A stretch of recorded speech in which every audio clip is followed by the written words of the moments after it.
L'émergence du Brésil et sa politique culturelle étrangère. Bonjour à tous. Nous allons vous parler de l'émergence du Brésil et de sa politique culturelle étrangère. Tout d'abord, il faut savoir que le Brésil compte 206 millions d'habitants, ce qui en fait le pays le plus peuplé d'Amérique latine. Sa superficie est de 8 500 000 km². Il couvre à lui seul 47% de l'Amérique du Sud et sa capitale est Brasilia.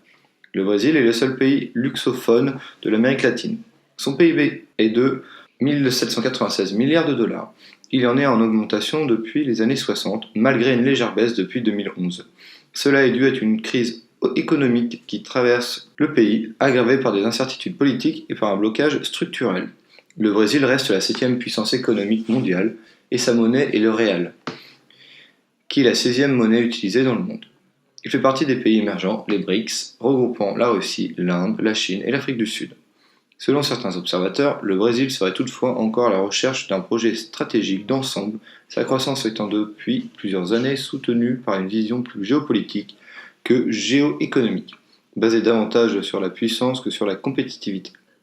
Dans un premier temps, nous vous expliquerons le soft power brésilien, puis dans un second mouvement, nous vous exposerons les moyens et les ressources dont dispose ce pays.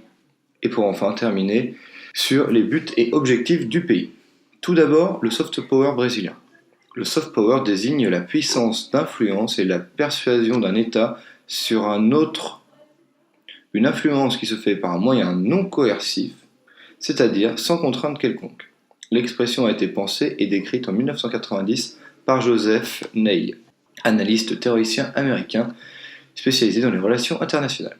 Le Brésil partage ses frontières avec presque tous les États d'Amérique latine, excepté le Chili et l'Équateur. Les pays tendent vers le soft power des États-Unis, se voulant diversifié, attractif, moderne et créatif. Sa culture est très large, allant de la musique à la danse, en passant par le sport. Concernant la danse, le précédent en possède plusieurs, avec notamment la samba, ayant une influence internationale, et la capoeira, qui est une danse mélangée à des arts martiaux. Ces danses sont connues et dansées à travers le monde. Sa musique, très riche, et aux héritages indiens, européens et africains, est reconnue dans le monde entier. Le Brésil est à l'origine de certains styles tels que la samba ou encore la bossa nova. Des festivals internationaux sont également exportés au Brésil, tels que Tomorrowland depuis 2015 ou bien l'Ultra Music Festival accueillant 300 000 personnes en 2016. D'un point de vue sportif, le football est le sport par excellence du Brésil. Son équipe nationale, la Seleção, a été sacrée 5 fois championne du monde en 1958, 1962, 1970, 1994 et enfin 2002.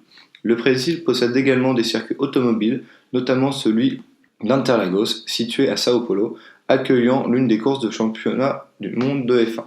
En plus du football et de l'automobile, le Brésil a accueilli 2 événements majeurs dans le milieu sportif qui sont la Coupe du monde de football en 2014 et les Jeux olympiques en 2016 qui se sont déroulés à Rio. Enfin, ce pays rayonne à travers le monde par son incroyable carnaval qui réunit chaque année plus d'1 million de touristes pendant 10 jours. Ainsi, au terme grand 1 sur le soft power, nous avons pu voir l'aspect culturel de la puissance brésilienne. Nous allons donc maintenant passer aux moyens et aux ressources économiques dont dispose ce pays.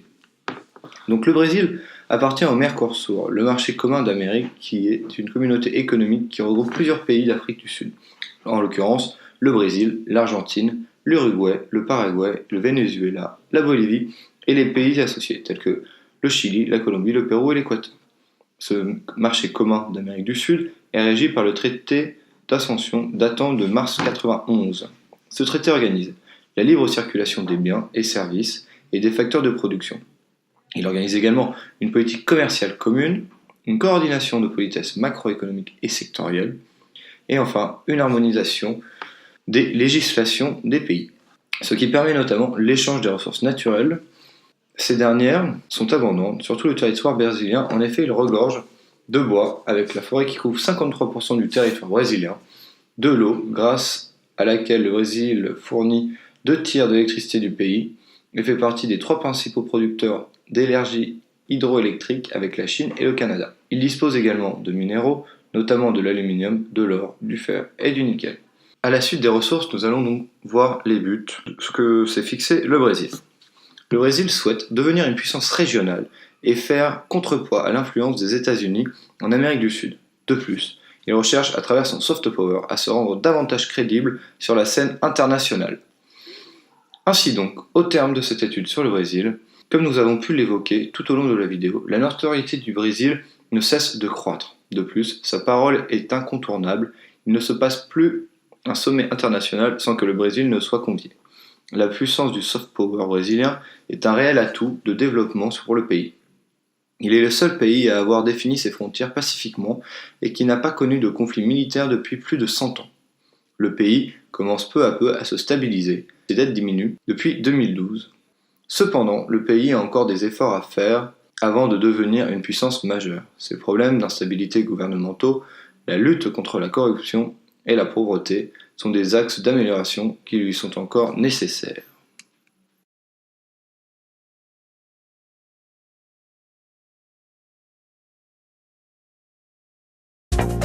Meu Brasil brasileiro, meu mulato insoneiro, vou cantar-te nos